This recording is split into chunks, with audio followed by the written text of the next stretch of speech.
যখন আপনার নামে কেউ বদনাম করে আপনার সামনে কিংবা আপনার পেছনে, আপনার প্রথম কাজ হচ্ছে আল্লাহকে ধন্যবাদ দেওয়া। বলেন সবাই সুবহানাল্লাহ।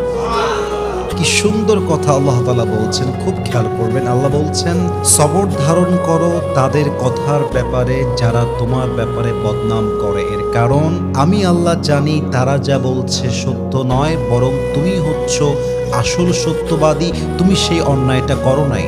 এবং মাথায় রাখবা, যখন তোমার নামে কেউ বদনাম করে তোমার লাভ হচ্ছে দুইটা। এক, তোমার সমস্ত গুনাহ তাদের আমলনামায় চলে যাবে এবং তাদের সমস্ত সওয়াব তোমার আমলনামায় চলে আসবে। সুবহানাল্লাহ। তো যারা বদনাম করবে তাদের জন্য আপনি আফসোস করবেন যে ইস রে, আমার ভাইটা বুঝে না, আল্লাহ আমার ভাইকে তুমি হেদায়াত দান করো। কিন্তু মানুষের বদনামের জন্য, অন্যের চরিত্র নষ্ট হওয়ার জন্য নিজের চরিত্র নষ্ট করা, এটা বোকামি ছাড়া আর কিছুই হতে পারে না, ঠিক কিনা বলেন?